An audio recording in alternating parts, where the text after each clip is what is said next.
ونعوذ بالله من شرور أنفسنا ومن سيئات أعمالنا من يهده الله فلا مضل له ومن يضلله فلا هادي له ونشهد أن لا إله إلا الله وحده لا شريك له ونشهد أن سيدنا ونبينا ومولانا محمدا عبده ورسوله أرسله بالحق بشيرا ونذيرا وداعيا إلى الله بإذنه وسراجا منيرا صلى الله تعالى عليه وعلى آله وأصحابه وسلم تسليما كثيرا كثيرا أما بعد فأعوذ بالله من الشيطان الرجيم بسم الله الرحمن الرحيم إن الله يأمركم أن تؤدوا الأمانات إلى أهلها صدق الله مولانا العظيم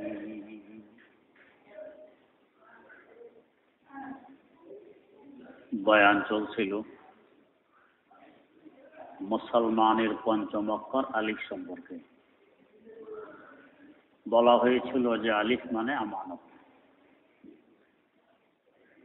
অসংখ্য আমানত আমাদের কাছে আছে, এগুলোর সংরক্ষণ, এগুলোর হেফাজত আমাদের দায়িত্ব। এই অসংখ্য আমানতের মধ্যে একটি গুরুত্বপূর্ণ আমানত কোরআনে কারীম। কোরআনে কারীম নামী আমানতের যদি হেফাজত করি, সহি শুদ্ধভাবে পড়া এবং তেলাওয়াতের পাশাপাশি কোরআন অনুযায়ী জিন্দেগি গড়ে তুলি, তাহলে আল্লাহ রাব্বুল আলামিনের পক্ষ থেকে গ্যারান্টি দেওয়া আছে ইহ ও পরকাল উভয় কালে সুখ শান্তিতে বসবাস করতে পারবে। কোরআনের বৈশিষ্ট্য। এ কথা বলতে গিয়ে বলা হয়েছিল যে সুখ শান্তি পেতে হলে দুইটি শর্ত পূরণ করা লাগে। দুই শর্ত পূরণ হলেই শান্তি পাওয়া যায়। এক শর্ত ছিল রোগ মুক্তি। শান্তি পেতে হলে সুস্থ থাকতে হবে, রোগ থেকে মুক্তি লাভ করতে হবে। চাই রোগ দেহের হোক, চাই রোগ আত্মার হোক, উভয় প্রকার রোগ থেকে মুক্তি লাভ করা লাগবে। দ্বিতীয় শর্ত ছিল আল্লাহ রাব্বুল আলামিনের রহমত প্রাপ্তি। রোগ মুক্তি বলি আর রহমত প্রাপ্তি বলি, উভয়টার একমাত্র রাস্তা এবং পন্থা কোরআনে কারীম। কোরআনে কারীমের বাইরে গেলে কোনোটাই পাওয়া যাবে না। যেভাবে রহমতের ভান্ডার কোরআনে কারীম, এভাবে রোগ মুক্তির মহা ঔষধ, আরোগ্য এবং শিফাও কোরআনে কারীম। আল্লাহ রাব্বুল আলামিন বলেন, ওয়া নুনাজ্জিলু মিনাল কুরআনি মা হুয়া শিফাউন ওয়া রাহমাতুল লিল মুমিনিন। আমি কোরআনের মাধ্যমে তোমাদের জন্য শিফা তথা রোগ থেকে মুক্তি অবতীর্ণ করেছি, এবং কোরআনের মাধ্যমে আল্লাহ রাব্বুল আলামিনের পক্ষ থেকে মুমিনদের জন্য রহমত অবতীর্ণ করেছি। রোগ দুই ধরনের হয়ে থাকে, দেহের রোগও হয়, আত্মার রোগও হয়। উভয় রোগের চিকিৎসা কোরআনে কারীম। দেহের রোগের চিকিৎসার কথা বলতে গিয়ে হযরত শেখ আব্দুর রহমান জামি রহমতুল্লাহ আলাইহির আলোচনা আসছে। তিনি সফর করতেছেন গাধার পিঠে সওয়ার। সন্ধ্যা হয়ে গেছে, এক বাড়ির দুয়ারে গিয়ে আওয়াজ দিলেন, বাড়িওয়ালা বেরিয়ে আসে। বাড়িওয়ালা ছিল একজন কৃষক। বললেন যে, ভাই আমি মুসাফির মানুষ, আজ রাত কি তোমার বাড়ি থাকা যাবে? বেচারা কৃপণ কিসিমের লোক ছিল, ভাবলো যে এই মৌলবীকে থাকতে দিলে রাতের বেলা খাইতেও তো দিতে হবে, এত ঝামেলার কি কাজ। অনুমতি দিল না, যে না আমার এখানে থাকার অনুমতি নেই। এই লোকটি চিনে না যে শেখ আব্দুর রহমান জামি কে। যদি চিনত মাথায় তুলে হাঁটত। না চিনার দরুন অনেক সময় আমরা বিভ্রান্ত বোধ করি। চিনলে পরে সঠিকভাবে মূল্যায়ন করা যায়।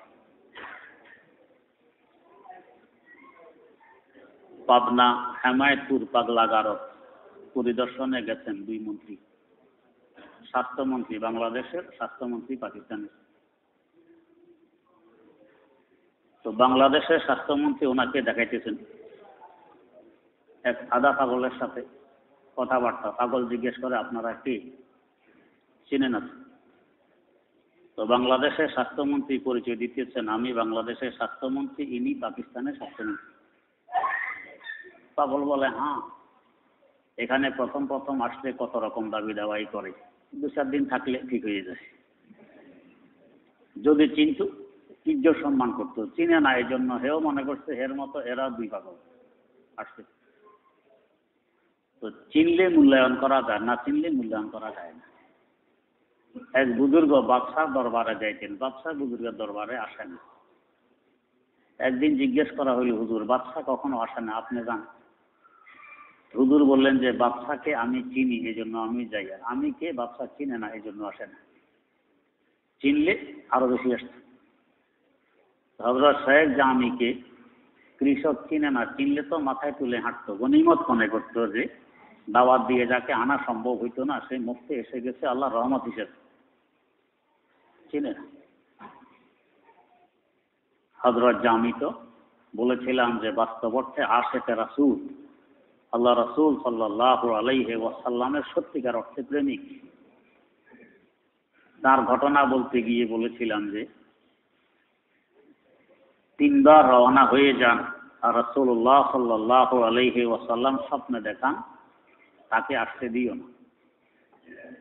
শেষমেশ মক্কার আমির আসতে দিল না, ব্যবহারও ভালো করলো না, ওনাকে বন্দি করে রেখে দিল, যেতে পারতেছেন না। পরের রাত আবার স্বপ্নে দেখতেছেন রাসূলুল্লাহ সাল্লাল্লাহু আলাইহি ওয়াসাল্লাম বলছেন ও মক্কার আমির, আব্দুর রহমান জামিকে মদিনায় আসতে নিষেধ করা হয়েছে। এই জন্য নয় যে সে এ দরবারের একজন অপরাধী, নিষেধ করার কারণ অপরাধ নয়। আব্দুর রহমান জামির মকাম কোথায়, কি মর্যাদা আমি বুঝি, তুমি বোঝো না। তবে নিষেধ করা হয়েছে কেন? নিষেধ করা হয়েছে সে হাদিয়া এবং উপঢৌকন হিসাবে পেশ করার জন্য যে কাসিদা, যে কবিতা রচনা করে আসতেছে, আমার রওজার পার্শ্বে দাঁড়াইয়ে সে পড়বে, আমাকে শোনাবে। তার অন্তরে আমার যে পরিমাণ ইশক, মহব্বত এবং ভালোবাসা, তার রচিত কবিতার মধ্যে যে ভালোবাসা, ওই ভালোবাসা দিয়ে সে যখন এটা পড়বে আমাকে শোনাবে, তার ভালোবাসার আকর্ষণে আমাকে রওজা থেকে উঠে তার সাথে কোলাকুলি করতে হবে। এমন আকর্ষণ তার এই ভালোবাসা। আমি যেদিন রওজা থেকে উঠবো সেদিন তো কিয়ামত কায়েম হবে। এই জন্য নিষেধ করেছি তাকে আসতে দিও না, অপরাধী হিসাবে নয়, ক্ষমা চেয়ে নাও তার কাছে, না হয় তোমার ভবিষ্যৎ অন্ধকার হবে। কি কবিতা রচনা করলে? মহব্বত নামায় এই কবিতাগুলো উল্লেখ আছে। তার 2-1টি ছন্দ হইল যে মাহজুদি বরামদ জানে আলম তারাহাম ইয়া নবী আল্লাহ তারাহাম, না আখির রহমাতুল লিল আলামিনী যে মাহরুমা চরা গাফিল নাসিনী, বেরু আওয়ার তারাজ বুরদে ইয়ামানি কে রোয়ে তুসতে সুবহে জিন্দেগানি, কে রোয়ে তুসতে সুবহে জিন্দেগানি। ও মাহবুব, আপনি তো সমগ্র জাহানের জন্য রূহ তুল্য, বিশেষ করে আপনার উম্মতের জন্য তো আপনি রূহ।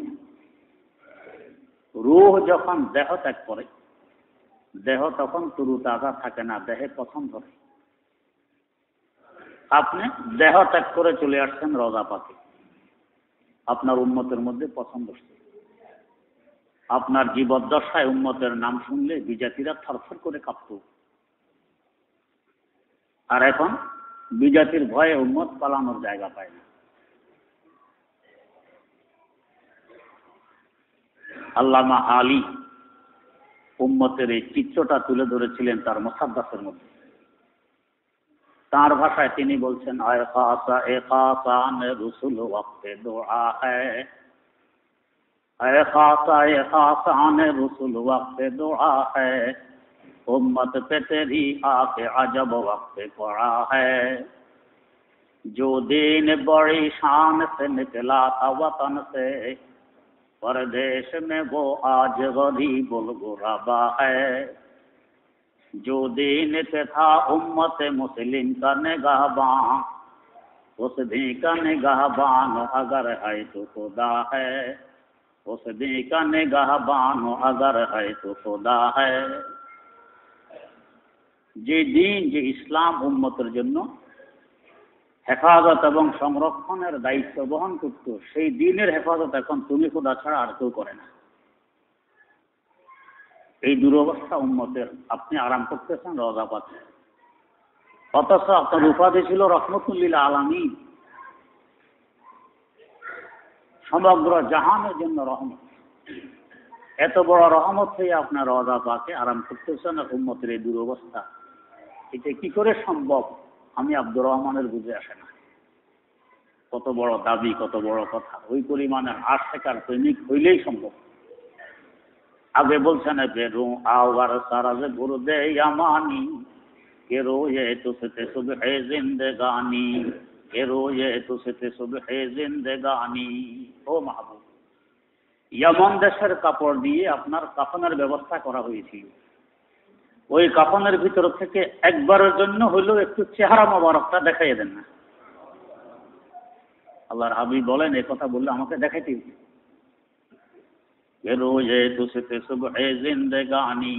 আপনার চেহারা দেখলে উম্মতের মধ্যে নবজাগরণ সৃষ্টি হবে, রূহ আবার ফিরে আসবে। রাসূলুল্লাহ সাল্লাল্লাহু আলাইহি ওয়াসাল্লাম বলেন, এই কবিতা আমাকে শুনাইলে আমাকে উঠে তার সাথে কোলাকুলি করা লাগবে, এই জন্য নিষেধ করেছি। এই আব্দুর রহমান জামি রহমতুল্লাহ আলাইহি কত বড় আশিক রাসূল, কিন্তু কৃষক চিনে না, অনুমতি দিল না থাকার। আল্লাহ পাক পরবর্তীতে চিড়ে গেল, অনুমতি না পেয়ে উনি তো সামনে চলছেন। কৃষক ফিরে আসছে ঘরে, ঘরে এসে দেখে তার স্ত্রীর প্রসব ব্যথা শুরু হয়েছে। প্রসব বেদনা, এমন ব্যথার ব্যথা মনে হয় যেন স্ত্রী মারাই যাবে, কিন্তু বাচ্চা খালাস হয় না। তখনকার যুগে তার সিজার মিজার এগুলো তো ছিল না। মনে করছে একটু আগেই তো একজন হুজুর এসেছিলেন, হয়তো হুজুরের কোনো তদ্বির তাবিজ তুমান জানেন। দৌড় মারছে হুজুরের খোঁজে।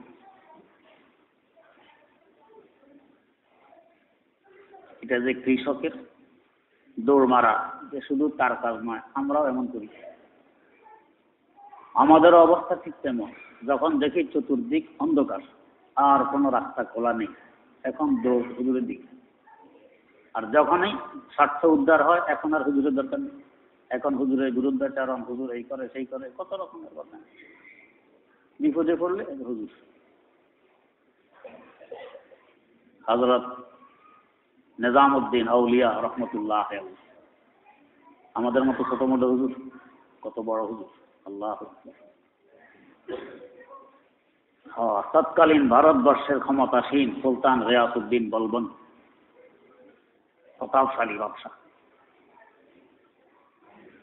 এদিকে নিজামউদ্দিন আউলিয়া রহমতুল্লাহ আলাইহির দরবারে হাজার হাজার মানুষ ভিড় করতেছে দৈনিক। এত মানুষ তো বাদশার দরবারে ভিড় করে না। শত্রুরা বাদশার কান বসছে যে বাদশাহ পুরা ভারতবর্ষ যেন নিজামউদ্দিনের দরবারে এসে ভিড় করবে, এই অবস্থা। সে যদি এখন দাবি করে বসে যে আমি ভারতবর্ষের বাদশাহ, তো ওই বাদশাহ হয়ে যাবে, আপনাকে আর কেউ মানবে না। যারা সাধারণত ক্ষমতা লিপসু, ক্ষমতা লুবি, এরা চায় লোকজন আমার কাছে আসুক, আরেকজনের কাছে কেন যায়, এসব যায় না। আর বিশেষ করে কোনো আলেম ওলামার অবস্থা এমন দেখলি তো মাথার ব্যথা শুরু হয়, সর্বনাশ। আমার তো মনে হয় ক্ষমতা আর টিকবে না, এখন যেভাবে হোক গাড় বাঁধতে হবে। গিয়াসউদ্দিন বলবন চিন্তিত হয়ে পড়লেন, তাহলে কি করা যায়, ক্ষমতা তো টিকাইতে হবে। জিজ্ঞেস করলেন যে নিজামুদ্দিনের দরবারে এত লোকজন আসে, এরা কি খায়? খাওয়ার ফিকির। এরা কি খায় এই ফিকির কি নিজামুদ্দিন করে? ওনার তো হালাত হইল কারে সাজে মা বসে রে কারে মা, ফিকরে মা দরকারে মা আজারে মা, ফিকরে মা দরকারে মা আজারে মা। আমরা যার গোলাম, আমাদের থাকা খাওয়া পড়ার দায়িত্ব তার, আমাদের নয়। আমাদের গোলামদের দায়িত্ব হলো শুধু গোলামি করা। যত বেশি গোলামি করতে পারবো তত বেশি ওনার পক্ষ থেকে দয়া মায়া পাবো। কিন্তু আজ আমরা শুরু করছি উল্টা, মনিবের দায়িত্ব আমরা আমাদের কাঁধে নিয়ে নিছি, নিজের দায়িত্ব ভুলে গেছি। এবাদতের দ্বারে কাছে নেই, মনিবের হুকুম হাকাম কোরআন হাদিস মানার দ্বারে কাছে নেই। নিজের দায়িত্ব বাদ দিয়ে আরেকজনের দায়িত্ব নিয়ে টানাটানি, শান্তি কি করে আসবে বলেন? চেয়ারম্যান সাহেব যদি মন্ত্রীর দায়িত্ব নিয়ে টানাটানি করে, এই দেশে কোনোদিন শান্তি আসবে?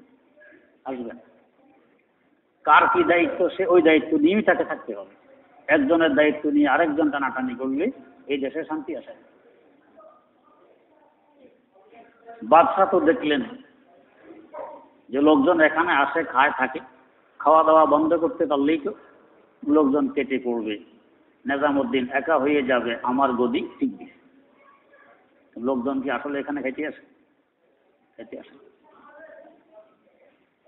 বাদশাহ আইন করে দিলেন যে আজ থেকে নিজামুদ্দিনের দরবারে কোন প্রকার হাদিয়া, তোহফা, নজর নিয়াজ এবং উপঢৌকন পেশ করা নিষেধ। এটা বন্ধ করলেই নিজামুদ্দিন দুর্বল হবে, নিষেধ। বর্তমান বিশ্ব বিভিন্ন ধরনের দ্বীনি প্রতিষ্ঠানাদির ব্যাপারে এই ধরনের আইন, বিদেশ থেকে সরাসরি কোনো সাহায্য সহানুভূতি এখানে আসতে পারবে না, সরকারের মাধ্যম হয়ে আসতে হবে। তো মাধ্যম হয়ে আসলে কিছু এর পেটে, কিছু হের ফেটে, কিছু এর ফেটে, আসলে দ্বীনি প্রতিষ্ঠান খালি। এই ধরনের আইনের দুই উদ্দেশ্য। এক উদ্দেশ্য হলো দ্বীনি প্রতিষ্ঠানকে দুর্বল করে রাখো, এরা যাতে মাথা তুলতে না পারে। আরেক উদ্দেশ্য হলো আমার পেট যাতে করে। বাদশাহ আইন করলো, চতুর্দিকে পাহারাদার বসায় রাখলো, কেউ যাতে কিছু না আনে।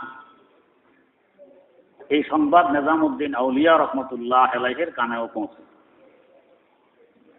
এই আইনের সংবাদ পেয়ে তিনি লঙ্গরখানার ম্যানেজারকে ডাকলেন। কি বলার জিনিস? আমরা হলে ডেকে বলতাম, ভাই আয় উন্নীতি তো বন্ধ, আশা বন্ধ, এখন হিসাব নিকাশ করে ফাঁকসাক করবা, একটু টানে কিছু পাকাইবা, আশা তো বন্ধ। উনি ডেকে বললেন কি, ভাই আজ থেকে ডবল পাকাইতে হবে, লোকজন দ্বিগুণ আসবে, ডবল ফাঁকসাক হবে, আশা বন্ধ, ব্যয় ডবল, হুকুম দিয়ে দিলেন। ডবল ফাঁকসাক শুরু, লোকজনও ডবল হয়ে গেছে। বড় মুশকিলের কথা, কোথার থেকে আসে, কোথার থেকে পাক হয়, এটা তো কেউ দেখে না। দেখবে কিভাবে? যত চামড়ার চোখ দিয়ে দেখার বস্তু নয়, দেখতে হলে তো দিব্যি চক্ষু লাগে। পাকসাক ডবল, লোকজন ডবল। বাদশার কানে সংবাদ পৌঁছল যে বাদশাহ অবস্থা তো বড় বেগতিক। কি? আশা তো বন্ধ, পাহারাদার আপন জায়গায় পাহারাদারিতে ব্যস্ত আছে, কিন্তু পাকসাক ডবল শুরু হয়ে গেছে, লোকজন দ্বিগুণ আসা আরম্ভ হয়ে গেছে। বাদশাহ বুঝে ফেলছেন যে এই মহামানবের সাথে হাত ধরে কুলানো যাবে না। এদের ব্যাপার স্যাপার, কারবার দরবার সব অন্য জগৎ থেকে পরিচালিত হয়। ওই যুগের রাজা বাচ্চারা বুঝবে, এই যুগলারা বুঝে না। এরাও যদি বুঝবে তো বড় শান্তিতে হেরা থাকতে পারতো, আমাদের কথা কি দিতে পারত। শেখ সাদি রহমতুল্লাহ আলাই গুলিস্তার মধ্যে লিখেছেন যে যদি কেউ ক্ষমতা ধরে রাখতে চায়, অনেকদিন ক্ষমতায় টিকে থাকতে চায়, তো তার জন্য তদবির ব্যবস্থা কি? আলেম ওলামার পরামর্শ নিয়ে রাষ্ট্র পরিচালনা করো, আলেম ওলামার সেবা তুচ্ছ করো, তোমার ক্ষমতা অনেকদিন থাকবে। শেখ সাদির কথা, ফেলে দেওয়ার কথা নয়। ভারতবর্ষের ক্ষমতায় ছিলেন এক সময় বাদশাহ আলমগীর আওরঙ্গজেব রহমতুল্লাহ আলাইহি। আলেম ওলামার পরামর্শ নিয়ে চালাইতেন, আলেম ওলামার সেবা করতেন। যদ্দরুন দীর্ঘ 47 বছর পর্যন্ত ক্ষমতা ছিল, 1-2 দিন নয়, 47 বছর। এন্তেকাল করছেন, তারপরে যায় ওনার ছেলে ক্ষমতায় আসছে। এর আগ পর্যন্ত উনি ক্ষমতা। কেউ উচ্চবাচ্য করেনি যে আলমগীরকে আর ক্ষমতা রাখা যাবে না, কোনো আওয়াজ ওঠেনি। বরং উনি ক্ষমতা আসার পরে ট্যাক্স কমাই দিয়েছেন, অমুক খাজনা মাপ, অমুকটা মাপ, অমুকটা কম, উল্টা। আমরা তো এসে একটু বাড়াইছি, উনি কমাইলেন। লেখা আছে ইতিহাসে যে ওনার আমলে যে পরিমাণ ট্যাক্স এবং খাজনা উসুল হয়েছে, এর আগে কোনো আমলে এই পরিমাণ উসুল হয়নি। কেন বেশি হইল? তো কমাইলেন, বেশি হইল কেন? যখন আপনাকে কম দিতে হয় তো আপনি বলছেন অল্প ভাষা, তো চলো দিয়ে দিই।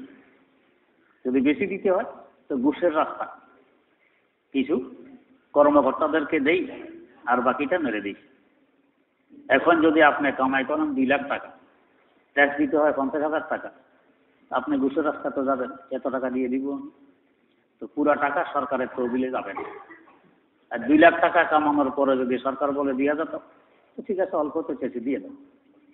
ঘুষের রাস্তা বন্ধ হইতে সরকারের তহবিলে টাকাগুলো যাইছে। আলমগীর রহমতুল্লাহ আলাইহি কমানোর কারণে সকলে দিয়ে দিছে, যার কারণে সবচেয়ে বেশি উসুল হয়েছে ওনার আমলে। এর আগে কখনো এত টাকা উসুল হইত না। তো গিয়াসউদ্দিন বলবন বুঝলেন যে এই মহামানবের সাথে হাত ধরে কুলানো যাবে না। কিন্তু আল্লাহ রাব্বুল আলামিন তো দেখাই দিবেন যে গিয়াসউদ্দিন, যে ক্ষমতার কারণে তুমি আইন করেছো ওনার দরবারে কিছু পেশ করা নিষেধ। দেখো ক্ষমতার চাবিকাঠি কার হাতে। গিয়াসউদ্দিন বলবনের প্রস্রাব বন্ধ হয়ে যায়। এখন সরকারি ডাক্তার, কবিরাজ, হাকিম কারো ওষুধ কোনো ক্রিয়া করেন, পেশাব বের করতে পারে নাকি? 1 দিন, 2 দিন, 3 দিন।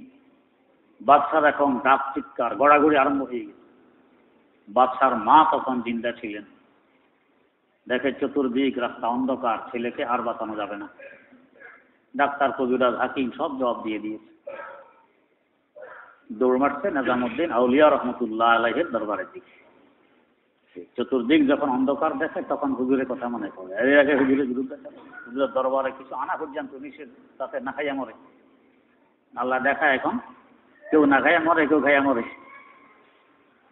পানি তো খাইছো, পান করছে, এখন বের হয় না, এবারে মরো। তো বাদশার মা দরবারে গিয়ে বলছে, হুজুর আমার ছেলের তো অবস্থা শেষ, বড় বেগতিক। কি? হুজুর কয়েকদিন যাবৎ পেশাব বন্ধ, তার গড়াগড়ি, তার ডাক চিৎকার আমরা সইতে পারি না হুজুর, যদি একটু দয়া করতেন, মেহেরবানি করতেন। হুজুর বললেন, হ্যাঁ কিছু তো করা যাবে যদি তোমার ছেলে একটি শর্ত মেনে নেয়। মা বলছে, হুজুর একটি কেন, 10টি শর্ত মানবে, তারপরও ব্যবস্থা চাই। কোন সাধারণ একটি শর্ত, এটা মানলে আশা করি ব্যবস্থা হয়ে যাবে। সাধারণ শর্ত? কি হুজুর বলেন? শর্ত আর কিছু না, তোমার ছেলেকে ইস্তফা দিতে বলো, ক্ষমতা ছুঁয়ে দিতে বলো, এরপরে আমার নামে লিখে দিতে বলো যে এখন থেকে ক্ষমতা নিজামুদ্দিনের হাতে তুলে দিলেন। সেই ভারতবর্ষের বাদশাহ, আমি একজন সাধারণ পাবলিক। আর এই লেখার মধ্যে দরবারের মন্ত্রী মিনিস্টারদের দস্তখত থাকতে হবে। এই শর্তটা পূরণ হইলে ইনশাআল্লাহ ব্যবস্থা আশা করি হয়ে যাবে। মা আবার ফিরে গেছে ছেলের কাছে। বেটা, বাঁচতে হলে কাগজ কলম হাতে নাও। বেটা বলে, মা দরকার ওষুধের, কাগজ কলমের কি কাজ? এইটাই ওষুধ, হাতে নাও। মায়ের কথা বাদশা কাগজ কলম হাতে নিল। মা বললেন, বেটা ইস্তফানামা লেখো। বেটার তো জান যায়, কিসের ক্ষমতা, এখন জান নিয়ে টানাটানি। ইস্তফানামা লিখছে। এবার লেখো, ক্ষমতা নিজামুদ্দিনের হাতে তুলে দিলাম। এখন ভারতবর্ষের বাদশা নিজামুদ্দিন আউলিয়া আমি নই, লিখছে। মন্ত্রী মিনিস্টারদের দস্তখত লওয়া হইল। মা এটা নিয়ে আসছেন নিজামুদ্দিন আউলিয়া রহমতুল্লাহ আলাইহির দরবার। হুজুরের হাতে তুলে দিলেন। হুজুর এই নেন, শর্ত পূরণ করে আসছে। আল্লাহ পাক দেখাই দিলেন যে দেখো, যে ক্ষমতার তুমি ভয় করছিলে সেই ক্ষমতা এখন কার কাছে? যাকে ভয় করছো তার কাছে। যেখানে ভাগের ভয়, যেখানে বাঘের ভয় সেখানে রাক্ষ হয়। হুজুর কাগজটি হাতে নিয়ে পড়লেন, দেখলেন যে হ্যাঁ ঠিকঠাক সব লিখছে। হুজুর বাদশার মায়ের সামনে এই কাগজটি চিরে টুকরা টুকরা করে ফেললেন। অতঃপর টুকরোগুলো একটি পাত্রে রেখে বাদশার মায়ের হাতে তুলে দিয়ে বললেন, যাও এই পাত্রটি নিয়ে তোমার ছেলের সামনে ধরো আর বলো এটার ভিতরে যাতে পেশাব করে, ইনশাআল্লাহ পেশাব বেরিয়ে আসবে। মা পাত্র এনে ছেলের সামনে ধরছে, বেটা এটার ভিতরে পেশাব করো। হুজুরই বলছেন এটার ভিতরে তো ভারতবর্ষের ক্ষমতা। বাস ধরা মাত্র ফরফর পেশাব শুরু হয়ে গেছে। আল্লাহ পাক দেখাই দিলেন। হুজুর বুঝাই দিলেন, ওকে আসো তুমি যে ক্ষমতা লুবি, এই ধরনের ক্ষমতা তো আমাদের দৃষ্টিতে পেশাব তুললো, পেশাব এটাতে পেশাব করি, তোমার পেশাবে করে দেখাই দিলাম এটা পেশাব তুলল। যে ক্ষমতা আজকে আছে তো কালকে নেই। আল্লাহ রাব্বুল আলামিন যেই মর্যাদা যেই ক্ষমতা আমাদেরকে দিয়ে রাখছেন ওটার খোঁজ যদি পাইতেন তো তলোয়ার নিয়ে যুদ্ধ করে ছিনিয়ে নেওয়ার চেষ্টা করতেন। এদেরকে বলা হয় শাহানে বেকুলাহ, মুকুটবিহীন বাদশা। এদের এক ডাকে লক্ষ লক্ষ মানুষ উঠে আর বসে। যখন ইংরেজরা এদের শাসন করতে আসে পুরা ভারতবর্ষ জরিপ করছে মানুষ কার কথা বেশি শোনে। সাধারণত যাদের কথা মানুষ বেশি শোনে এদেরকে বেশি ভয় পায় ক্ষমতাসীনরা। তো জরিপ করছে কার কথা বেশি শোনে। তো জরিপের সার সংক্ষেপ ছিল যে ভারতবর্ষের বাদশাহী চলে মাটির নিচ থেকে। ভারতবর্ষের বাদশাহী মাটির নিচে, ওইটাকে করার কিছু নেই। মাটির উপরে থাকলে না হত্যা করবা, ফাঁসিতে ঝুলাইবা, আগুনে জ্বালাইবা, জেলখানায় নেইবা, কিন্তু মাটির নিচে হেরে কি করবে? এটার আবার কি অর্থ? ভারতবর্ষে এক মহামানব শুই আছে মাটির নিচে, উনি হযরত খাজা মঈনুদ্দিন আজমিরি রহমতুল্লাহ। ওনার ক্ষমতা চলতেছে, ওনার কথা শুনলে মাথা নত, কেউ আর উচ্চ বাচ্চা করে না। ওনারা কি করবেন দাদা? আল্লাহ হযরত নিজামউদ্দিন আউলিয়া রহমতুল্লাহ আলাইহি দেখাই দিল যে এই ক্ষমতা তো পেশাব ছিল। এই ক্ষমতা আজকে দাপটের সাথে তো কালকে এটা আমার জানের জন্য মুসিবত, আমার জীবনের জন্য মুসিবত, হুমকি। যেই ক্ষমতা আল্লাহ পাক আমাদেরকে দিয়েছেন এইটাতে আমাদেরকে থাকতে দাও। তোমার ক্ষমতা তোমার মোবারক হোক। কি ক্ষমতা দিয়েছেন আল্লাহ রাব্বুল আলামিন, যার কল্পনা আমরা করতে পারি না। হযরত আব্দুল কাদের জিলানী রহমতুল্লাহ আলাইহি তৎকালীন বাদশা ছিলেন শাহে সঞ্জর, শাহে নেমরোজ, নেমরোজের বাদশা। বাদশা ওনার বড় ভক্ত। বাদশাহ ওনার কাছে চিঠি লিখছেন যে হুজুর আপনার দরবারে দৈনিক হাজার হাজার মানুষ মুফত খায়, ফ্রি খায়, এদের খাওয়া দাওয়া নিয়ে আপনাকে কত চিন্তা ফিকির করা লাগে। আমার রাষ্ট্রের অর্ধেক আমি আপনাকে দিয়ে দিলেন, এই অর্ধেকে আপনার ক্ষমতা চলবে, এখান থেকে যা খাজনা যা ট্যাক্স উসুল হবে এই নিয়ে আপনার লঙ্গরখানা চলবে, লঙ্গরখানা নিয়ে আর চিন্তা ফিকির করা লাগবে না। বাদশার খেয়ালে বাদশা তো বড় ভালো কাজই করছে। আরবিতে একটি প্রবাদ আছে, আলমারউ ইয়াকিসু আলা নাফসিহি, যে যেমন অন্যকে ভাবেও তেমন। তাহাজ্জুদ গুজার বান্দা তাহাজ্জুদ করার জন্য ওযু করতে গেছে পুকুরের ঘাটে। অপর পাড়ে এক চোর সারা রাত চুরি করছে, শিং কাটছে, এখন গোসল করতে আসছে। অপর পাড়ের পানি নড়তে দেখে তাহাজ্জুদ গুজার বান্দা আল্লাহ শুকর আদায় করতেছেন, আলহামদুলিল্লাহ, আরো মানুষও তাহাজ্জুদ পড়ে। আর চোর যখন দেখছে আরেক পাড়ে পানি নড়ে, ও তোর তো দেখা যায় আমি একা নয়, আরো আছে, আরেকজনের চুরি করে এখন গোসল করতে আসছে। তো যে যেমন অন্যকে ভাবেও তেমন। নেমরোজের বাদশা মনে করছে হযরত জিলানী বুঝি বাদশার নিয়ে খাওয়া দাওয়ার ফিকির নিয়ে গেছে। জিলানির তো শান ছিল কারে সাজে মা ফিকরে কারে মা, ফিকরে মা দরকারে মা আজারে মা। আমার খাওয়া দাওয়ার চিন্তা, আমার লঙ্গরখানার খাওয়া দাওয়ার চিন্তা তো আমার নয়, মালিক দিয়ে তার চিন্তা। বাদশা এই সুযোগ পেশ করলেন। এরপর হযরত কি করলেন, আল্লাহ রাব্বুল আলামিন তৌফিক দিলে আগামী জুমা বয়ান হবে ইনশাআল্লাহ। সুবহানাকাল্লাহুম্মা ওয়া বিহামদিকা আশহাদু আল্লা ইলাহা ইল্লা আনতা।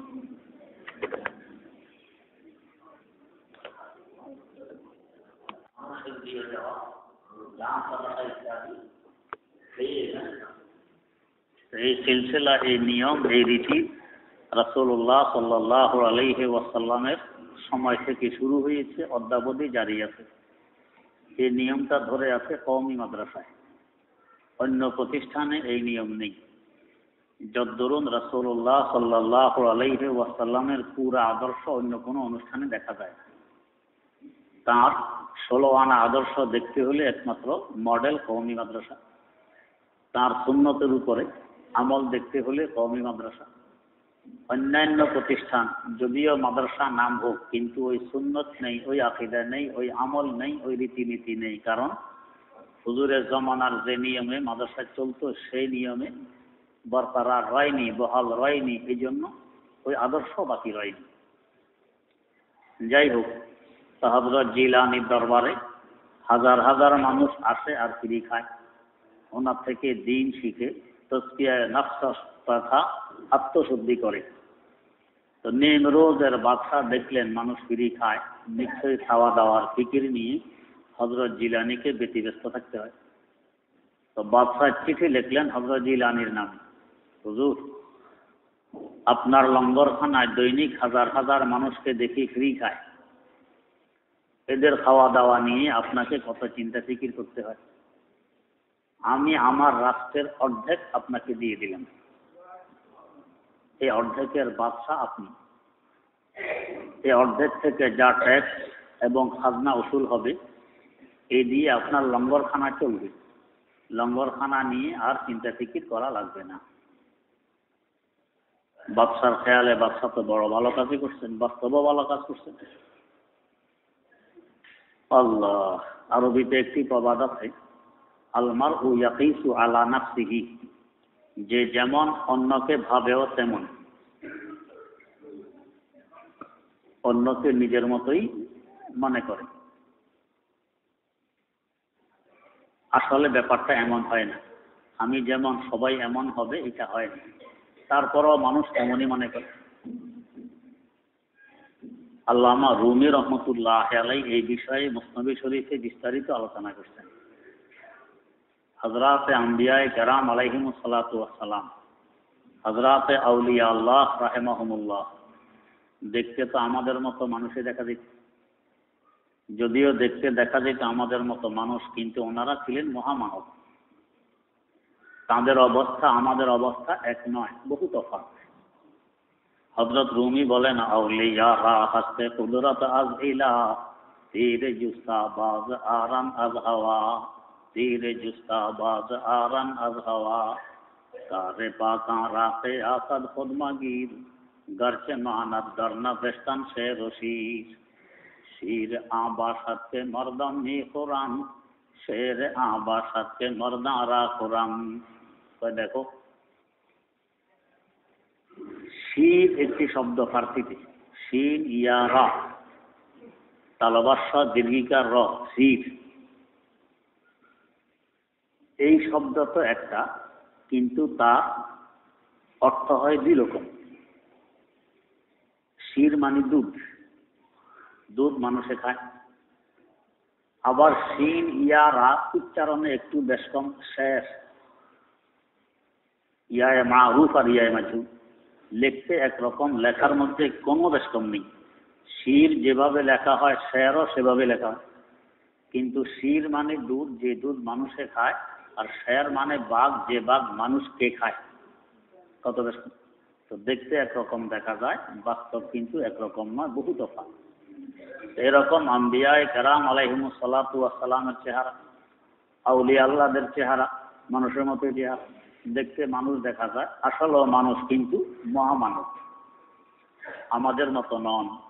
বরং তাদের মকাম অনেক ঊর্ধ্বে, অনেক কাজ তারা আল্লাহ পাকের পক্ষ থেকে আল্লাহর কুদরতে সমাধান করতে পারেন, যেটা আমরা পারিনি। হযরত রুমি দৃষ্টান্ত দিতেছেন, কারে পাকা রাতে আসাদ খুদমাগির, গরচে মানাত দরনা বেস্তান সে রশিদ, আউলিয়ারা হাসতে কুদরত আজ ইলা, তীর জুস্তা বাজ আরান আজ হাওয়া। তীর যদি কেউ কামান থেকে ছেড়ে দেয়, এই তীরকে ফিরানোর কি কোনো ব্যবস্থা আছে? এটা তো যাবেই। হ্যাঁ, সামনে যদি ডাল এসে পড়ে, এখানে এসে এটা বাধা খাবে, এর আগে বাধা খাবে। কিন্তু ডাল ছাড়াও আল্লাহ রাব্বুল আলামিন তার কোনো অলিকে কারামত হিসাবে এমন রহমত করেন যে ওনার কারামতে ডাল ছাড়াও তীর এটা আধা রাস্তায় থেমে যায়, উড়ন্ত তীর থেমে যায়। আল্লাহ পাকের কুদরত, কোনো অলির মাধ্যমে এরকম করা আমরা তো পারি না। যদিও আমাদের সুরত ওনাদের সুরত মানুষের সুরত, কিন্তু আমরা পারি না, ওনারা পারেন। আল্লাহ পাক ওনাদেরকে দিয়ে করান, আমাদেরকে দিয়ে করান না। আমাদের সে আমল নেই, সে আখলাক নেই, সে আত্মশুদ্ধি নেই। তো বাদশাহ যেমন বাদশাহ মনে করছে হযরত জিলানীও বুঝি তেমন। বাদশাহ খাওয়া দাওয়ার ফিকির নিয়ে কত ব্যতিব্যস্ত, জিলানীও বুঝি খাওয়া দাওয়ার ফিকির নিয়ে ব্যতিব্যস্ত। এই জন্য লঙ্গরখানা নিয়ে জিলানীর ফিকিরের তুলনায় বাদশার ফিকির বেশি। আল্লাহ চিঠি হযরত জিলানীর হাতে পৌঁছল। হযরত জিলানীতে এমন মানুষ, চীন থেকে ওনাকে একটি আয়না হাদিয়া দেওয়া হয়েছিল উপঢৌকন চীন থেকে। কারিগরের দিক দিয়ে এখনো যেরকম চীন বড়, আগেও এরকম আগে ছিল। চীনেরা নকশা নিগার অনেক কিছু বানাইতে পারে। তো চীনি আয়না এটা বড় দামি জিনিস। আয়না খাদেমের হাত থেকে পড়ে ভেঙে গেছে। হযরত জিলানীর খাদেমের হাত থেকে আয়না পড়ে ভেঙে গেছে। আমরা হলে 2-4 থাপ্পড় লাগাই দিতাম, দেহাঙ্গাম। চীন থেকে আয়নাটা হাদিয়ে আসলো, কত দামি বস্তু, আর তুমি ভেঙে ফেলি। তো খাদেমও তো কার খাদেম? হযরত জিলানীর খাদেম। এসে বলতেছেন আয়না এ চীনি শেখা, হুজুর চীন দেশের আয়না আল্লাহর হুকুমে ভেঙে গেছে। নিজের হাত থেকে তো পড়ে ভাঙছে, কিন্তু শব্দ ব্যবহার করতেছেন কি, হুজুর চীন দেশের আয়নাটা আল্লাহর হুকুমে ভেঙে গেছে। কথা তো একটা যে হুজুর আমার হাত থেকে পড়ে ভেঙে গেছে, বা আমি ভেঙে ফেলছি, আল্লাহর হুকুমে ভেঙে গেছে। বাস্তব তো একটা আয়না ভেঙে গেছে। অনেক সময় কথা বলার ভঙ্গিমার ব্যস্তমের কারণে তার প্রভাবের মধ্যে ব্যস্তম ঘটে। বাদশাহ হারুনুর রশিদের দরবারে আলেম ওলামাদেরকে ডাকা হয়েছে। বাদশাহ একটি স্বপ্ন দেখছেন, এটার ব্যাখ্যার জানার জন্য। স্বপ্ন কি? বাদশাহ দেখলেন যে বাদশার দাঁত সবগুলো পড়ে গেছে। বাদশার দাঁত পড়ে গেছে। তো ব্যাখ্যা দিলেন সকলেই যে আপনার আত্মীয় স্বজন, ভাই বেরাদর এরা সব মারা যাবে। সঠিক ব্যাখ্যা কিন্তু এরা সব মারা যাবে। একজন বড় মাপের আলেম উনিও আসছেন দরবার। ওনাকেও স্বপ্নের ব্যাখ্যা জিজ্ঞেস করা হইল। উনি বললেন যে মাশাআল্লাহ, বড় মোবারক স্বপ্ন। কেমনে মোবারক হল? কারণ বাদশাহ তো আগের ব্যাখ্যা শুনছেন, ব্যাখ্যাও সঠিক। কেমনে মোবারক হল? আল্লাহ পাক আপনার হায়াত এত বাড়াবেন, এত বাড়াবেন, এত বাড়াবেন, আপনার আত্মীয় স্বজন, ভাই ব্রাদার সকলের পরে আপনি মারা যাবেন। কথা কিন্তু একটা, আপনার সামনে আত্মীয় স্বজন, ভাই ব্রাদার সব মারা যাবে, আর ওইটাই বললেন কি হায়াত এত বাড়াবেন, এত বাড়াবেন যে আপনার ভাই ব্রাদার, আত্মীয় স্বজন সকলের পরে আপনি মারা যাবেন। তো বাদশাহ হুকুম দিলেন যে ওনাকে 100টা স্বর্ণ মুদ্রা পুরস্কার দেয়া হোক। এরপর বললেন হুজুর অন্যান্য আলেমরা যে ব্যাখ্যা দিয়েছেন আপনারা বুঝি এই ব্যাখ্যা, এটা আমি বুঝি। তবে আপনার শব্দ চয়ন, আপনার বাক্য আর জুমলা যা আপনি ব্যবহার করছেন, এই ব্যবহারে মুগ্ধ হয়ে আমি আপনাকে 100টি স্বর্ণ মুদ্রা পুরস্কার দিলাম, হাদিয়া দিলাম। কথা একটাই। আর এক বাদশা ঘোড়া হাদিয়ে দিছে এক লোকের, বড় কবি, বিচক্ষণ কবি ছিল, ঘোড়া দিছে হাদিয়ে। তো এই বেচারা বাদশার দেয়া পুরস্কার ঘোড়া নিয়ে বাড়ি গেছে, আর রাত্রে ঘোড়া এটা মারা গেছে। আগামী দিন আবার আসছে দরবার। তাই সাথে দেখো যে বাদশাহ আপনার ঘোড়া তো মারা গেছে।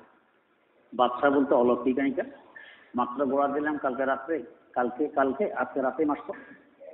কবি এসে কয় বাদশাহ আপনি যে কালকে আমাকে ঘোড়া দিলেন উপঢৌকন, মাশাআল্লাহ ঘোড়ার গতি এত দ্রুত, এক রাতের ভিতরে পুরা দুনিয়া অতিক্রম করে আখিরাতে পৌঁছে।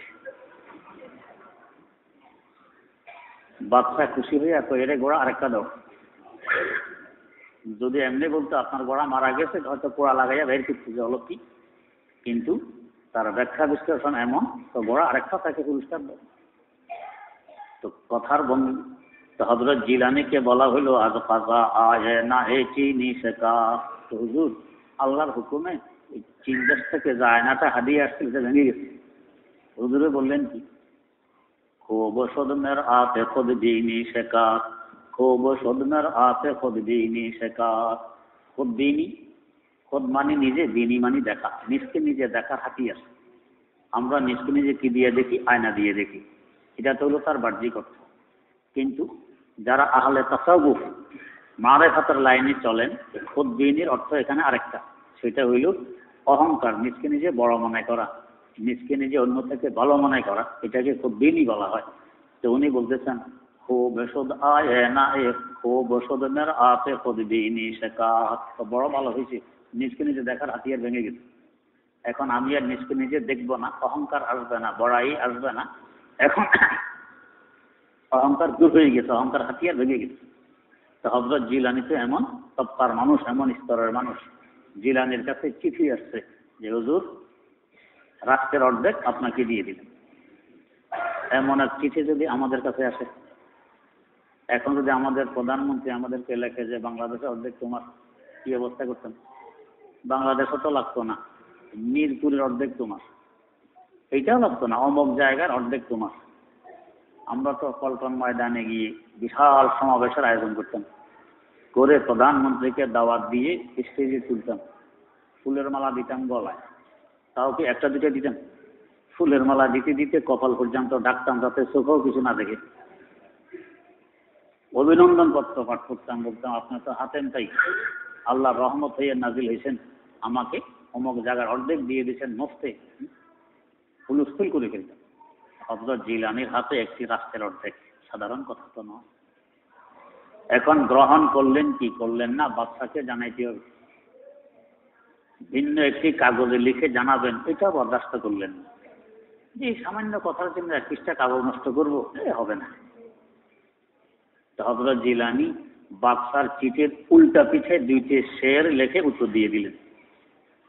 শেরগুলো ছিল চৌচতর সঞ্জরে রোখে বক্তাম সিয়াবাদ, চৌচতর সঞ্জরে রোখে বক্তাম সিয়াবাদ, দর্দি লাগার বুয়াদ হাওয়াসে মুলকে সঞ্জরাম, চৌ খবর ইয়াফতাম যে মুলকে নীমে সব, মাম মুলকে নীমে রোজ বয়ক যাও নমি হারাম, মাম মুলকে নীমে রোজ বয়ক যাও নমি হারাম। ও মধ্যদিনের বাদশা, তুমি যে ট্রলিতে করে চলাফেরা করো, আগের যুগের রাজা বাদশারা তখন তার করতে আসিল না, ট্রলিতে করে চলত, মানুষের ঠেলতেও তো নাড়া চলত। তো ছায়ার জন্য উপরে ছাতা থাকে, বড় আকারের ছাতা। ছাতার কাপড়ের রং কালো হয়। এখন রঙ বেরঙের ছাতা দেখা যায়, আগের যুগে এত রঙের ছাতা ছিল না, সব এক রঙের ছিল, কালো রঙের ছিল। এরও কারণ ছিল, কালো রঙের কাপড়ের নিচে ছায়া হয় গাঢ়, গরম কম লাগে। আর অন্য রঙের কাপড়ের নিচে ছায়া হালকা হয়, গরম বেশি লাগে। কালো কাপড়ের ছাতা মাথায় দিয়ে রোদ্রে গেলে গরম কম লাগবে, অন্য রঙের কাপড়ের ছাতা মাথায় দিয়ে রোদ্রে গেলে গরম বেশি লাগে। তো আগের যুগে আরাম চাইতো, ফ্যাশন হোক আর না হোক সেটা তেমন দেখা হইতো না, দেখা হইতো আরাম হয় কিনে। আর এখন আমরা হইলাম ফ্যাশন ঠিক থাকতে হবে, আরাম হোক আর না হোক, যতই কষ্ট হোক অসুবিধা নেই, ফ্যাশন ঠিক থাকা লাগবে। এখন আমাদের হলো ফ্যাশন। ওই যে ওই দিন বলছিলাম, এখন এই ফ্যাশনের কারণে দেখবেন এই যে আমরা মোটা কাপড়ের প্যান্ট পরিধান করি, এটা এত মোটা আরো টাইট ফিট, এইটা করা অবস্থায় যদি ভিতরে কখনো চুলকানি শুরু হয়, যায়নি চুলকানি ভিতরে, আপনি যতই গায়ের জোর দিয়ে চুলকান, আঙ্গুল কি লোহার গজাল দিয়ে খোঁচাইলেও কিন্তু চুলকানি যায় না ভিতরে। এরপরও এটা কিনবে কেন? ফ্যাশন। এই কষ্ট চুলকানি ভিতরে আছে তো সহ্য করতেছে, কেন সহ্য করো? ফ্যাশন ঠিক থাকতে হবে, কষ্ট হোক তো হোক, কিন্তু ফ্যাশন ঠিক থাকবে। বসা আরম্ভ করি মাঝে মধ্যে মাসালা মাসালের জন্য, অন্য কোনো কারণে তদবিরের জন্য আমাদের কাছে আসে, যদিও আমি তদবির করি না, আসে মানুষ। তো আসলে আমরা তো কমই মাদ্রাসা নিচে বসি, তো বলি ভাই এখানে বসেন। তো যে জায়গা দেখাই দিলাম, ওনার বসার পজিশনও মনে হয় ওইখানে উনি বসতে চান, কিন্তু যখন বসা আরম্ভ করে ওইখানে বসা সম্ভব হয় না, ঝম করে গিয়ে আর এখানে বসে পরে, তো পরে বসতেও পারে না, চিত হইয়া যায়, 2 হাত দিয়ে ঠেকা দেয় পিছন দিয়ে। বললাম বসতে, উনি শুতে চায়, হাত দিয়ে ঠেকা না দিলে শুয়ে দিচ্ছে। এই যে কষ্ট কেন? ফ্যাশন, ঠিক আছে। আহা আল্লাহ, এমন পোশাক পরিহিত অবস্থা যদি খোদা না করুক অচেনা কোথাও মারা যায়, ভিক্ষা করা ছাড়া কাফনের কাপড় জুটবে কপালে? জুটবে না। এই পোশাক নিয়ে তো আমাকে কেউ কবরে দিবে না, এটা বদলাইয়া এটা খুলে অন্য পোশাক নিয়ে আমাকে কবরে যেতে হবে। ভিক্ষা করা ছাড়া কাফনের কাপড় জুটবে না কপাল। কিন্তু ইসলাম পোশাক, লম্বা জুব্বা, রুমাল, এই পোশাক পরিহিত অবস্থায় অচেনা কোথাও মারা গেলে আলহামদুলিল্লাহ ভিক্ষা করা লাগবে না, আপনার জুব্বা রুমাল দিয়ে কাফনের ব্যবস্থা হয়ে যাবে। আল্লাহ, এই পোশাক তারপর আমরা পরি, এত কষ্ট তারপরে করতেছি। আল্লাহ, পরে তো পরে এক তো এটা মোটা কাপড়, আরো টাইট ফিট গরম, এরপরও পরার নিয়ম কি? প্রথমে তো পায়ে দিই জুতার উপরে জুতার ফিতা দিয়ে কষে বাঁধি, বাতাসটা তার সাথে পায়ে না লাগে। এরপরও সন্দেহ থাকে যদি আবার বাতাস লেগে যায় কোন দিন, তো পায়ের টাকনুর থেকে আরো এক বিঘত নিচে লম্বা প্যান্ট, উপরের দিকে কিন্তু কম, একটু দেখা হইলে পিছন দিয়ে সব দেখা যায়, আর নিচের দিকে এক বিঘত লম্বা। তো যেখানে খোলা রাখার হুকুম ছিল এটা তো বন্ধ, আর যেখানে বন্ধ রাখার হুকুম এখানে খোলা, উল্টা। তো নিচে দিয়ে আলো বাতাস ঢুকার কোনো সুযোগ নেই। এরপরে সন্দেহ থাকে মধ্যখান দিয়ে নিয়ে আবার বাতাস টাতাস ঢুকে যায়, তো ইন করে ফিরে জামাদের ভিতরে প্যান্ট থাকে উপরে, তারপরেও ভয় যদি আবার বাতাস ঢুকলো কোনো ফাঁক ফোকর দিয়ে, তো বেল্ট দিয়ে কষে বাঁধে, কোমর দিয়েও বাতাস ঢুকার নিষেধ। আর এক জায়গা হাতা যদি এখান দিয়ে আবার ঢুকে পড়ে, তো কপ লাগাইয়ে কষে বুতাম লাগায়, এদিক দিয়েও বাতাস বুতাস তাতে ঢুকে না পারে। আর এক জায়গা আছে এখন গলা, এখান দিয়ে নিয়ে বাতাস যায়, আবার এখানে একটা ফাঁসি কষে লাগায়, ফাঁসি নাম হলো টাই। এটার ফাঁসি বেশ কম কি? কোনো বেশ কম। তো উজানির হজরতে বলতেন যারা বিড়ি সিগারেট খায়, তো উনি বলতেন জাহান নামে গেলে যে আগুন খেতে হবে, তো দুনিয়া থাকতে ট্রেনিং শুরু করছে আগুন খাওয়ার, তো জাহান নামে গিয়ে যে ঝুলতে হবে ফাঁসিতে, এখান থেকে ট্রেনিং ফাঁসি লাগান শুরু করছে। এই ফাঁসিটা মুসলমানদের পোশাক নয়, এটা খ্রিস্টানদের পোশাক, আমরাও ফাঁসি লাগাইতেছি। তার মানে এখান দিয়ে বাতাস ঢুকা বন্ধ। তো যত ছিদ্র দিয়ে আমার দেহে বাতাস ঢুকতে পারতো সব ছিদ্র আমি বন্ধ করে দিলাম, কোনো ছিদ্র দিয়ে বাতাস ঢুকার কোনো সুযোগ নেই। তার এই অবস্থায় কি বুঝে? মনে হয় যেন বাংলার আলো বাতাসের সাথে আমার এত শত্রুতা নেই, এটা যাতে আমার শরীরের ধারে কাছে বিতে না পারে, সব ছিদ্র বন্ধ। আবার এদিকে আমাদের জাতীয় সঙ্গীত, তোমার আকাশ তোমার বাতাস আমার কানে বাজায় বাঁশি। বাঁশি কেমনে বাজাইলি? যদি বাতাসটা ভিতরে ঢুকতো আরাম লাগতো, মনের আনন্দে বাঁশি বাজাই, বাতাসটা ঢুকতে দিলাম না, বাঁশিটা কেমনে বাজায়? হ্যাঁ, যারা দিনী লেবাস পোশাক, ইসলামী লেবাস পোশাক পরিধান করে, ডিলা ঢালা পোশাক, যেখান দিয়েছে সেখান দিয়ে চুলকান, অসুবিধা নেই, বাতাসও ঢুকতেছে, নিচে দিয়েও ঢোকে, উপরে দিয়েও ঢোকে, হাতা দিয়েও ঢোকে, গলা দিয়েও ঢোকে, কোনো অসুবিধা নেই। বোঝা গেছে বাংলার আলা বাতার সাথে এদের মহব্বত আছে, ভালোবাসা আছে। মদিনায় গিয়ে দেখবেন কিছু কিছু আশিকিন আছে, এরা মদিনার ধুলাবালি গায়ে মাখে। কেন গায়ে মাখে? মদিনার সাথে ভালোবাসা, এই জন্য মদিনার ধুলা গায়ে মাখে। তো বাংলার সাথে যাদের ভালোবাসা আছে এরাই তো বাংলার বাতাস গায়ে লাগাবে, যাদের ভালোবাসা নেই এরা সব ছিদ্র বন্ধ করে রাখবে, বাতাস যাতে আমার শরীরে ধারে কাছে দিতে না পারে। এত কষ্ট, তারপরে এটা কিনবে কেন? ফ্যাশন। অথচ এটা আমাদের পোশাক নয়, বিজেপিদের। বিজেপিরা ভুলও আমাদের পোশাক করবে না। কোনো খ্রিস্টানকে, কোনো ইহুদিকে, কোনো হিন্দুকে, কোনো বৌদ্ধকে দেখবেন না আমাদের ইসলামী লেবাস, একবারে জুব্বা, রুমাল, টুপি, পাগড়ি না। আমরা ওদের নিয়ে এত টানাটানি কেন? এত বেগায়রত হইলাম কেন? এত নির্লজ্জ হইলাম? তা আমাদের পোশাক নেই। আল্লাহ মাফ করুক। আল্লাহ, যাই হোক, তো বলতেছিলাম হযরত জিলানী বলতেছেন ছাতার কাপড়ের রং যেরকম কালো হয়, তো তোমার রাষ্ট্রের সামান্যতম লোভ যদি আমার থাকে, আমার তকদীরের চেহারাও এরকম কালো হয়ে যাবে। মানে তোমার এই সুযোগ আমি গ্রহণ করলাম না। কেন গ্রহণ করলাম না? আগে কারণ উল্লেখ করতেছেন, চো খবর ইয়াফতাম যে মুলকে নিমে সব, চো খবর ইয়াফতাম যে মুলকে নিমে সব, মামুলকে নিমে রোজ বয়ক যাও নমি হারাম, মামুলকে নিমে রোজ বয়ক যাও নমি হারাম। ও মধ্যদিনের বাদশা, স্মরণ রাখো, তুমি তো মধ্য দিনের বাদশা, আমি আব্দুল কাদের জিলানী মধ্য রাতের বাদশা। আল্লাহ, মধ্যরাতে পুরা দুনিয়া থাকে ঘুমে বিভোর, আর আমি আব্দুল কাদের থাকি সজাগ।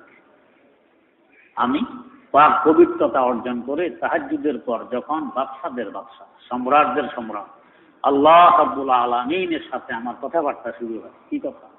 আল্লাহ আল্লাহ আল্লাহ আল্লাহ আল্লাহ আল্লাহ আল্লাহ আল্লাহ। আল্লাহর সাথে তো কথা বলতে আল্লাহ রে তু লাব্বাইক মা। আল্লাহ বলেন, বান্দা একবার আল্লাহ বলার পর তুই যখন আবার আল্লাহ বললি, মনে করতে হবে এটা আমার জবাব। যদি তোর আল্লাহ বলা আমার পছন্দ না হইতো তো দ্বিতীয়বার আল্লাহ বলতে দিতাম না। আমি জবাব দিতেছি, এই জন্য তোর মুখ দিয়ে আবার আল্লাহ শব্দ বাইরে আসছে। আল্লাহর সাথে কথাবার্তা বল।